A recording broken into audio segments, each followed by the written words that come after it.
Alright guys, so I figured I'd share this with you because you probably would want to see. What this is actually, whoa, my 20 long, which was going to be a pleco, just a bristlenose pleco breeding tank. I decided to double purpose it. So I got a fairly large order of, and I'm not sure, they were listed as fire red shrimp. But I'm not sure they're that quality. I think they're better than a cherry. But, and this is something I just got today, so they're still not fully colored up, but they're looking a lot better than they did earlier. I got 50, I bought 50, I was given 63. The reason I got these is because my cherries aren't really doing good, and I figured if I just go get some cherries, I mean, these are priced as cheap as cherries. I paid like $64 and got like 63 of them mailed to me, so, I mean, these are also, like, a few of them I'll give, like, 5 to 7 to a friend with a nano tank, and this also gives me a good opportunity to test my dirt, make sure it's safe for shrimp. It also gives me a good opportunity to restart on my cherries with black substrate. I also replanted this. I need to get a rock pile or something in here probably for them, but to be honest, I mean, day one I started out and boom, I'm just like covered with shrimp. This is more shrimp than I have in most of my tanks. To be honest, they just maybe a few shrimp tanks, like my fire red, my actual Lucas fire red, and snowballs might have this many, but I'm doing quite well, very, very quick too, so I'm quite happy. But yeah, so another thing that I'm gonna go ahead and do with these guys, I'm gonna move some outside. Now I'm not sure on how many, I think 10, 12, 10 to 9 to 15. I'm gonna move outside, so I've got 3 of them here. I'm gonna make sure I'm appropriately sexed for doing this. And another thing right over here, this is my scud tank. So I'm actually moving scuds out too, and I don't know how well you're going to be able to see them in there, but quite a few in there. I don't know, 15 scuds. So basically I'm just going to throw that outside into one of my little ponds, and you know, they should thrive outside, to be honest. They should thrive year round. I do not need to bring them inside. And the idea with that is maybe I harvest them, but also what I think I can achieve is a good live natural food source for some of the larger fish that I get outside. I do plan to do rainbows quite consistently in the future outdoors. So having scuds outside just consistently for them to eat and graze on as a natural food source for the adults is going to be great. And also juvenile scuds would be wonderful too. Now these guys, they're gonna go in a less, you know, a less harmful tank with probably not a whole lot of tank mates and a whole lot of plants. So they're gonna go in the planted pond, you know, hopefully they do well out there. Yeah, I may bring them back in, at least an amount of them back in before winter, but I'll probably allow them to overwinter out there, to be honest, because they should do fine. So anyways, I'm going to continue to net some of these guys out and basically get them situated. I'm probably going to go ahead and grab some of these red ram's horns, because I could use some ram's horns out there as well. I'll actually just grab some ram's horns from another tank, but I could use some more snails out there in the ponds as well, just kind of help break stuff down. So anyways, I am going to go ahead and start getting these guys out.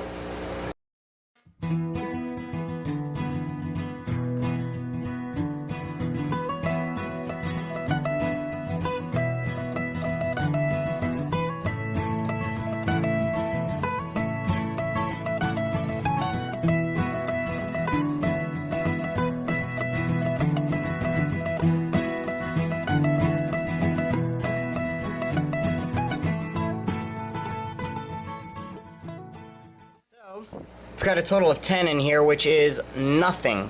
That is nothing. But, you know, that's a good small number to start with.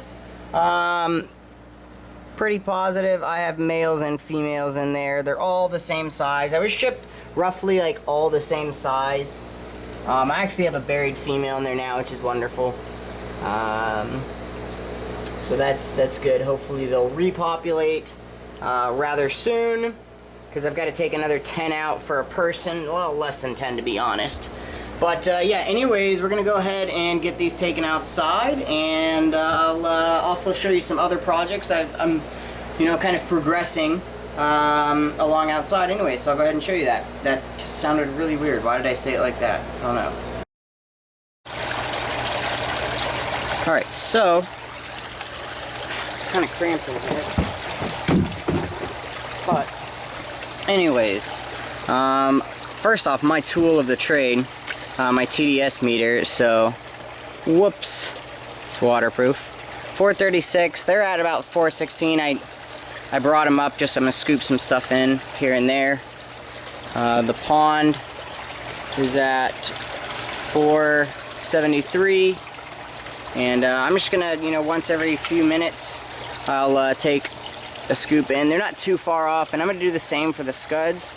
So the shrimp are going in here, and what I'm probably gonna do now is take that hyacinth off because I don't want it on. I want this to get more light for the plants down here since it's dirted, and the reason I'm gonna take it off now is if I put shrimp in and then take it out, the shrimp are gonna go with it most likely. They're gonna grab onto it and hitchhike to other places, and I want them to mainly stay in here. I'm not worried about them hitchhiking. I'm perfectly fine with it, but I want them to basically get established in here before that happens. So he's grabbing a quick snack of some duckweed there. But anyways, I'm gonna get these moved over to another tank. Probably this one down here. I'll go ahead and do it now. So I went ahead and I've got 6 Australian rainbow fish in this pond now, and I'm gonna add more. I'm gonna get up to around 20 to, I'd really like 50 in there, to be honest, but that might be too many for me. Around 20 or so, and they're just juveniles, so they're gonna grow out in here, and basically we'll see what they look like when they come late September, October. Anyways, get these to another tank. You can have a water hyacinth, because that's where the scuds are gonna go.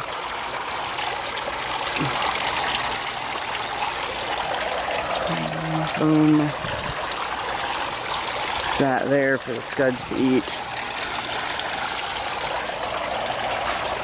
Same thing here.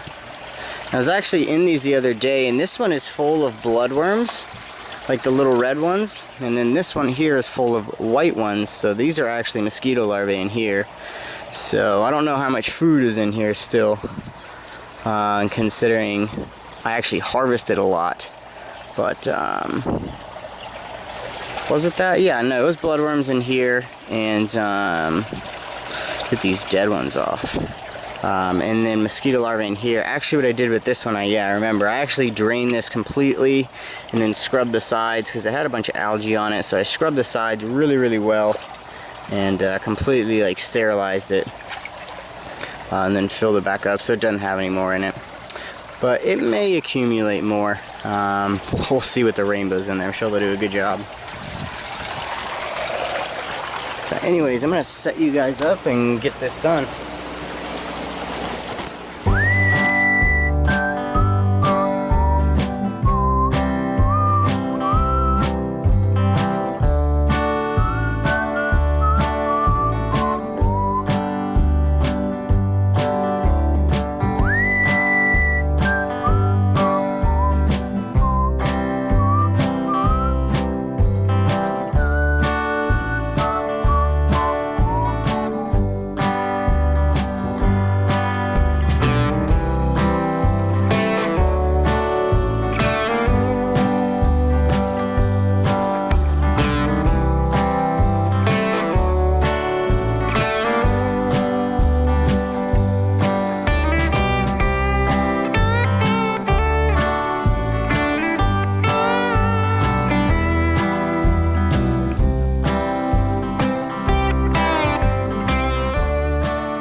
Alright guys, so I lost a little bit of footage there. Not sure what was happening with my camera that day.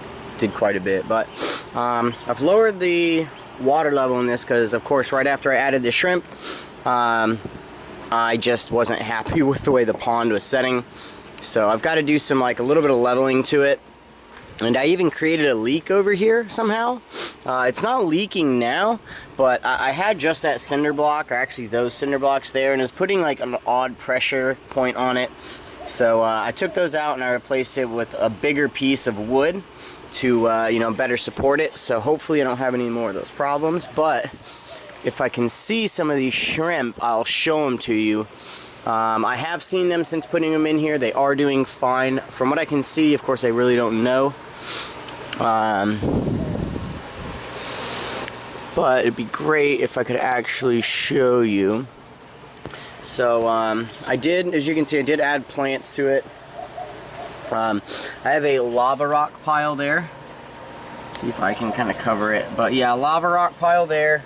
Got some Java fern that's, you know, not doing all that great. Corkscrew valve got planted a while ago. What is that? Oh, that's a coconut. Oh, and then I also added a little potted red Reuben sword, so we'll see how that does outside all summer. Hopefully it does well. And then a bunch of Ludwigia repens, some more Microsorum. Kind of want to pile it up. There's even an Anubias Aphazelli there. Okay, shoot, right there, there's one. I don't know if you guys are gonna be able to see him. Yeah, but he's right there. So they're doing well. You know, I don't know my survival or you know, if I've lost any of those rates yet, but that's just one of those things we're just gonna have to wait till next summer to find out, and or next summer till the end of this summer to find out truly. But I'm probably gonna be adding some more plants. Here's some Java fern that's not doing its thing. If anybody knows where to get good Java fern, so when I bought this, it's every time I buy Java fern, it comes bunched, and basically what they sell you is like a bunch of leaves that are just cut. And you know, Java fern, we all know, doesn't grow, you know, like that. It grows like this, to where you have a rhizome with a bunch of leaves on it. If anybody knows where to get good Java fern, where you can get like one rhizome with like 20 leaves on it, that would be amazing. I would love to get some decent Java fern. But when I come out here at night, I can kind of see them the best when I have a light on. So I have seen quite a few running around. They do use the lava rock pile that is like a little sanctuary for them, so, which is what's intended for it. That is supposed to be home base, where they basically set up their nursery and breed. Once some of these plants take off, they may, you know, decide to change their home base, maybe use the Ludwigia repens, who knows. But yeah, for now this is just going to be shrimp. Eventually I'll probably get some smaller fish in here as well. Once the shrimp are doing good, acclimated, and I'm sure that they're you know, surviving and truly thriving in here. Let's see what the temperature is. It feels cool. Yeah, it is cool. It's 70 degrees, so, well, it's not 60, 70, yeah, so it's 70 degrees, just over 70 degrees in here, so it's pretty cool, which isn't bad for them at all. I'm almost curious to see. Those are cool. There's one of the goldfish. But yeah, shrimp are doing good. So basically this is just something we're gonna have to wait and see over, you know, the whole course of the summer. I put 10 in there, so we'll see if 10 turns into a couple hundred. Hopefully it does. Alright guys, thanks for watching. Before we go, I do want to do a quick update on my molly tank here. So someone asked for it, so I want to kind of like honor that and go ahead and do like an update on it. Now, what this tank is nothing special or in particular. It's really more for the plants than anything. I do have a light amount of dirt in here, and it's not actual dirt or soil. It's my mixture. It's not my mixture. It's a product I buy, and it's basically a mineralized topsoil high in potassium, magnesium, manganese. It even has trace elements like boron, copper, boron. I think manganese, maybe even copper, and I know it has iron because it's known as an iron amendment. But it happens to have a lot of some macros like potassium and potash, and then it has a lot of micros and even traces as well. And that's something that's gonna come out. I've got some cherry shrimp, fire red shrimp, kind of cherry shrimp really, on some now in a dirted tank. So I want to see how they do, make sure they don't have any problems and that they breed well in it. And then I'll let it out after I know it's safe and shrimp can handle it. But yeah, so I've got a light dirt amount in here. And I also have my, you know, multiple colors of mystery snails, like blues, yellows, ivories, and some browns as well, in here breeding. So occasionally I pull off eggs from them. And yep, it is my molly tank. These are my silver sailfin mollies. And now these do have a good sailfin genetic in it. If you can see him right there, he's popping that sailfin up. Now, he's fairly small for a true sailfin. And what I like about the sailfin genetics is sometimes people think they're females turn into males. And actually what that is, in the sailfin genetics of mollies, the males, you know, a bull male, one of your alpha males, which is called, oftenly called a bull male for these sailfin mollies, they'll sex out a year into life. So you're talking about a 6-month-old fish before it even starts to sex. Even a year old in these fish will sex, and that's just true sailfin genetics. Now, I actually happen to have a bull male in here, and he looks like a female. The only thing different is he is not pregnant, which is a really, really good way to tell if you have a bull male or a late-to-sex male molly. All my other females with the triangle fin that don't have the gonopodium have big bellies. They're pregnant, they're dropping fry, they're wide, they have that girth. While my bull male, and I'll get close-ups of him, he has no girth. He's just big. He does actually duel with the other male. Now, the other male treats him like a female because he doesn't have his male characteristics. He doesn't charge him up like another male. He just treats him like a female because he's truly still a juvenile. He's just a kid, but he's a big kid that will beat that dude up. And he does. He didn't really charge back because he hasn't sexed out, so he doesn't have his male parts there to feed that testosterone. So he acts like a female because he's really just a kid. He's just a big kid that's gonna fuck one day. Excuse me. But yeah, so I really like these fish. They're not ideally what I would like in mollies. What I want in mollies are, true Amazon mollies. I would love the Liberty mollies. Flint's Fish Farm has Liberty mollies. You should go check Flint out. Oh my god, do I want Liberty mollies.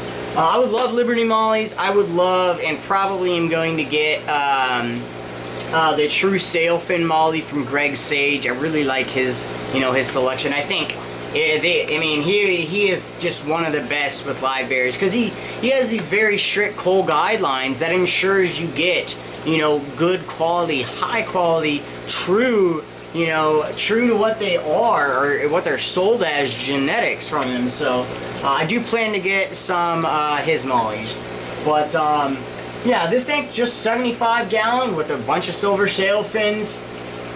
A lot of these are probably going to be going outside, at least a few of them. I'm not sure about my bull male because I kind of want to keep him. Those genetics, when he does sex out, I will kind of hoard and I will line breed him to see if I can't get like a good, silver sailfin molly out of him. The fact that he's at, 1, 2, 3, almost 4 inches now, before he's sexed out, he's going to continue to grow a little bit more once he sexes too. So that gonopodium development and the male hormones are going to help him grow. So he's going to be a beautiful fish. So I'm looking forward to that. So I'm not sure if I'm going to put him outside, but yeah, this is really a plant grow tank. I have a lot of potted plants in here. Kind of cultivating these red Reuben swords down here. I just take cuttings off of the new little plantlets from my 100 gallon when it creates them, and it's just been creating more plantlets than it has been leaves. It's kind of frustrating. I want it to grow big and bushy, not just give me a bunch of other little ones, but you can't complain when you're getting a bunch of free, red Reuben swords. And in the back, I actually have like a giant bronze crypt, and bushy as heck. And basically what I do with those is I dirt those as well, and I got lights going off. I dirt those as well, and just cap them with gravel. But I'll take you guys in for a closer look. So we also do plant grow out, limnophilia, heterophilia. Most of my plant grow out is for other tanks. I'm actually going to be changing my tank style here pretty soon. I'm going to change a majority and we'll see if I like it, but I have a feeling I will. So a lot of it is grow out for new tanks and other tanks and any setup that I want to do, just so I don't have to buy plants. I can buy one plant, one bunch, and just grow that out in CO2, grow it out in these big tanks, allow it to get big and beautiful. I bought that Bacopa actually from a PetSmart, and like I bleach dipped it and it looked like crap after that, and basically I've been nursing it, growing it, cutting it and replanting the tops and making more. And those were 4 stems like a couple months ago. Now I have a bunch. I happen to really like Bacopa, and I would like a lot of it, and that's what I'm doing with this tank. Doing the same with my Ludwigia repens, limnophilia, heterophilia. That right there is actually a bit of a project here, because this was sold to me, this plant here was sold to me as Rotala macrandra by a YouTuber who probably doesn't know his plants. I'm pretty sure it's rotundifolia. So I have it growing next to this Rotala rotundifolia that I bought in an in vitro culture, just to kind of see what it does. And it kind of looks exactly the same to me, but we'll see. Then I have a bunch of this Pogostem installatus octopus plant. Ooh, look at that big, giant Hygrophila compacta. That thing is just doing great. It loves the dirt. And then right there, you can't really see it, it's kind of hidden, but that is my giant potted crypt, which, I mean, it's just been doing amazing since I've given it dirt in a pot. Kind of another reason why I want to change the way I do stuff in here. I really love crypts, and giving them dirt in a pot, actually they do better than dirt in like the, bottom of a tank, because it allows you to move them and not really have to worry about hurting them or stunning their growth or making them melt back. You can literally just pick them up and put them into another tank. If for some reason you need to medicate the tank that they're in, just pull your big, beautiful, like $40, $50, $60 crypt. I mean, how much is that crypt? I mean, like a lot. It takes years to get a crypt that big and beautiful. You can just pull it out and put it into another tank while you medicate the other tank. Put it into a bucket with a nice light on top and keep it alive and get it sterile. So yeah, that's what this tank does. That's the update on the Molly tank. Anyways, guys, I want to say thanks for watching. I appreciate it. For the subscriber giveaway video, that's gonna come out once that video hits like 500 to 700 views. That way I know enough people have had a chance to see it, even though I don't know that everyone's watching it till the end, and you have to watch it to the end. That's why I do that intentionally. It's so that like the true people who watch the videos get the chance to, be given a gift. So I do that intentionally. It's not that as good for me. I won't gain as many subs, but I want to give a gift to people who, do the most for me and also really enjoy my content. If you're watching the first minute versus a person who watches an entire 30 minutes of my videos, I mean, the people who really enjoy my content are the people I want to give to most, because I'm assuming they're going to enjoy that package even more, and it's going to make that gift even more valuable to give. So that's kind of why, that's why I do certain things the way I do. But that video will come out once that video gets like 500 to 700 views. I'll put out the next update video, where I cover, you know, who wins, and I may do that live. I'm not sure.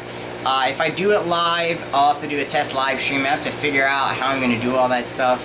So, really, I guess I just show you guys the number, and I just start reading the comments and read it off live. I don't have to do anything too tricky, so it could be fairly easy. Yeah, but, yeah, so that'll happen when it does. Thanks for watching. I hope you enjoyed the video. If you have any questions, in the comment section down below, if there's anything I left out that you would like me to cover on my next update video, just let me know and I will do my best to get to it. So anyways guys, thanks for watching, and I will catch you on the next one.